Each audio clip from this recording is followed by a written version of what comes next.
नमस्कार, मैं डॉक्टर विक्रम मस्कर हूँ, एक घुटने और कंधे का विशेषज्ञ, नई दिल्ली, इंडिया से। और आपका स्वागत है एक और वीडियो में, जिसमें हम एक बहुत ही महत्वपूर्ण टॉपिक पे बात करेंगे, विषय पे बात करेंगे। वो है कब आपको सोचना चाहिए नी रिप्लेसमेंट के बारे में। तो पहले तो समझिए ये नी रिप्लेसमेंट क्या है। ये नी रिप्लेसमेंट एक ऑपरेशन है। कैसा ऑपरेशन है? छेद के द्वारा ऑपरेशन, आर्थ्रोस्कोपिक या खोला खाली वाला? ये एक खोलने वाला ऑपरेशन है।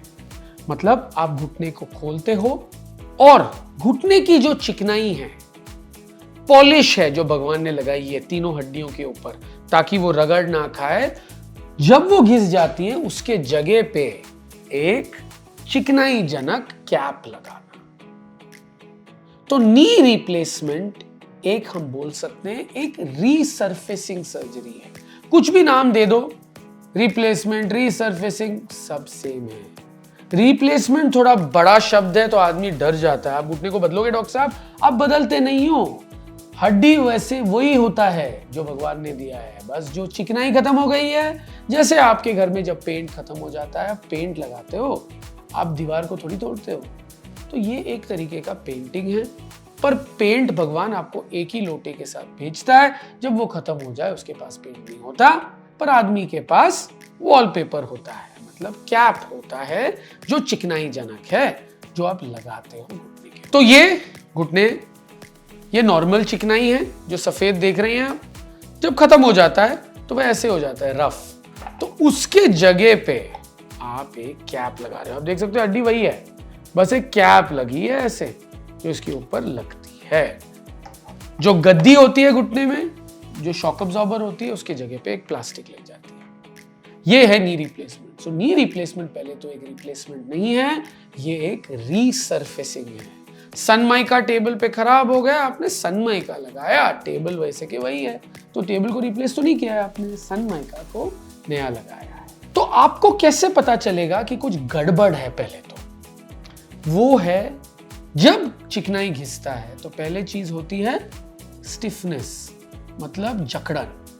फिर आता है थोड़ी सूजन, फिर अल्टीमेटली आती है दर्द। जकड़न क्यों होता है? आप समझिए, आपका घुटना एक बहुत ही स्मूथ रास्ता है जिसपे गाड़ी 200 पे चल सकती है। अब सोचो गड्ढा हो गया है रास्ते में, तो क्या होगा? गाड़ी का पहिया अटकने लग जाएगा। अटकना क्या होता है? वो होता है जकड़न। जब अटकता है तो वो रबर ना, वो थोड़ा घिसता है रोड के साथ, छोटे छोटे से रबर के टुकड़े निकलते हैं गाड़ी के पहियों से, मतलब घुटने में चिकनाई निकलती है थोड़ी बहुत। तो क्या करता है? घुटने के चारों तरफ एक कवरिंग है जिसका काम है 1 ml लुब्रिकेंट लगाना। वो उसे इरिटेट करता है, वो जरूरत से ज्यादा लुब्रिकेंट लगाने लग जाता है। मतलब धूल उड़ती है घुटने के अंदर। जैसे आप धूल में जाओगे तो आंखों में आंसू नहीं होता, आंसू आते हैं पर आंसू बाहर जा सकते हैं। नॉर्मली भी आंसू रहते हैं आपके आंखों में, पर वो दिखते नहीं है। और जब धूल जाता है वो जरूरत से ज्यादा पैदा होता है, पर वो बाहर निकल सकता है, पर घुटने के आंसू बाहर नहीं जा सकते क्योंकि वो एक वैक्यूम है। और दर्द होता है मेनली चलने पे, एडवांस्ड केसेस में खड़े होने पे। और जब पहले शुरू होता है वो दर्द होता है रात को। और रात को क्यों होता है? रात को क्या होता है, दिन में मांसपेशियां टाइट हो जाती है तो वो दोनों हड्डियों को दूर रखती है। रात को वो रिलैक्स होती है ना, तो हड्डी रगड़ने लग जाती है, जिसकी वजह से दर्द होने लग जाता है। ना ये दर्द होने की वजह से हो सकता है आपका चलना फिरना जो है वो कम होता जाए, उसकी वजह से आपका वेट बढ़ने लग जाए, डायबिटीज, हाइपरटेंशन हो, उनकी कंट्रोल जो है वो इफेक्ट हो जाए। मोस्ट इंपॉर्टेंट, मानसिक तौर से वो आपको इफेक्ट करने लग जाए, क्योंकि आपको लगे कि मैं बहुत एक्टिव था या थी पर अभी मैं नहीं कर पा रही। याद रखिए, ये नी रिप्लेसमेंट ऑपरेशन एक जान बचाने वाली ऑपरेशन नहीं है, ये एक जीवन सुधारने वाली ऑपरेशन है। इन दोनों ऑपरेशन का अंतर क्या है? जान बचाने वाली ऑपरेशन में आदमी दिमाग नहीं लगाता, बोलता है डॉक्टर साहब बचा लो कोई भी हो। जो जीवन सुधारने वाली ऑपरेशन है, आप मेंटली, मतलब अपने प्रॉब्लम को समझने के लिए समय है आपको, ताकि आप मोटिवेट हो, और शारीरिक रूप से, ज्यादातर ये प्रॉब्लम थोड़े बुजुर्ग लोगों में होता है, शारीरिक रूप से सही समय हो कोई भी ऑपरेशन के बारे में सोचने के लिए। जब इन दोनों का मिलन होता है तो एक सक्सेसफुल ऑपरेशन होता है। तो पहले तो जब ये हो रहा है, ऑफ कोर्स आप थोड़े दवाई लेते हो, पेन किलर लेते हो, फिजियोथेरेपी करते हो एक्सेट्रा, आपने काफी दिन तक ये चीज कोशिश की है, तब भी आप सही नहीं हो पा रहे हो, आप मानसिक रूप से आप डाउन होते जा रहे हो, और एक्सरे और क्लिनिकल एग्जामिनेशन के द्वारा सीवियर आर्थराइटिस है, मेन प्रॉब्लम है आपका, तो फिर आप रिप्लेसमेंट के बारे में सोचना शुरू कर सकते हो। नॉर्मली हम 55 के बाद ही रेकमेंड करते हैं, तब तक हम सोचते हैं अगर बहुत ज्यादा नहीं हो तो कोशिश करो कॉम्पेंसेटरी मैकेनिज्म्स के द्वारा उसके साथ हाथ मिलाने का। जब वो नहीं हो पाता तो ओनली सॉल्यूशन होता है ये ऑपरेशन करने। ये ऑपरेशन करने से पहले डॉक्टर्स क्या क्या देखते हैं? एक तो आपकी मानसिक स्थिति, आपका प्रॉब्लम समझते हैं कि भाई आप क्यों आए हो डॉक्टर के पास। जब मेरे पास आते हैं पहली क्वेश्चन में पूछता हूं आपको क्या प्रॉब्लम है, कुछ एक्सरे वैक्सरे नहीं देखना मुझे, आपकी आम जिंदगी में इस प्रॉब्लम की वजह से क्या नहीं कर पाते, उससे हमें पता चल जाता है कि कितना प्रॉब्लम है।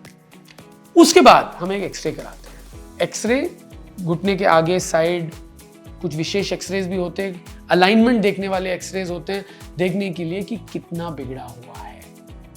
कभी कभी जब एक्सरे में इतना अच्छा नहीं दिखाई देता, एमआरआई भी करा सकते हैं इसका, पर नॉर्मली एक्सरेज में जब ये एडवांस केसेस है बहुत अच्छी तरीके से दिखाई देता है। वो करने के बाद डॉक्टर डिसाइड करता है, विशेषज्ञ डिसाइड करता है कि आपको ऑपरेशन की जरूरत है या नहीं। तो कोई एज लिमिट होता है क्या ये ऑपरेशन का? जैसे मैंने आपको समझाया था, 55 के नीचे हम कोशिश करते हैं कि ये ना हो, और हम कॉम्पेंसेशन पे फोकस करते हैं, पर कभी कभी 40-45 में भी हो जाता है ये ऑपरेशन, जिसकी जिंदगी खराब हो चुकी है दर्द के कारण। अपर लिमिट है नहीं, पर इंपॉर्टेंट है कि पेशेंट शारीरिक और मानसिक रूप से सही हो। मैंने अपने खुद के नाना जी का 91 में किया, 98 तक जिए, खुश रहे। तो कोई अपर लिमिट नहीं है, पर पेशेंट जो है वो फिट होना चाहिए कि वो ऑपरेशन टॉलरेट कर सके। जो फिजिशियन और एनेस्थेटिस्ट, जो डॉक्टर सुन करते हैं, वो तय करते हैं। अगर पेशेंट मोटिवेटेड है, फिट है, तो कोई भी उम्र नहीं है, कभी भी हो सकता है, कोई प्रॉब्लम वाली बात नहीं है, और ये बहुत बहुत सक्सेसफुल ऑपरेशन अगर एक विशेषज्ञ के द्वारा हो तो।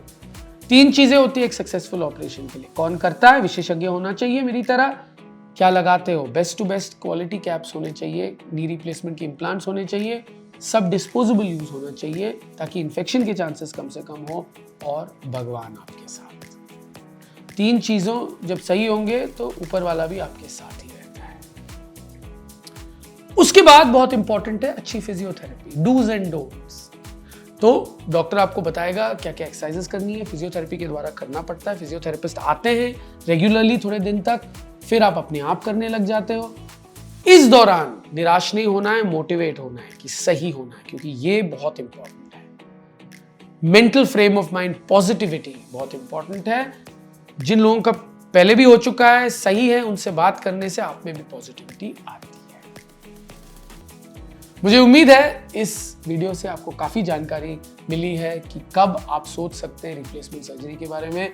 अगर आपको मेरा वीडियो पसंद है, please like and subscribe to my YouTube channel and please follow me on Instagram.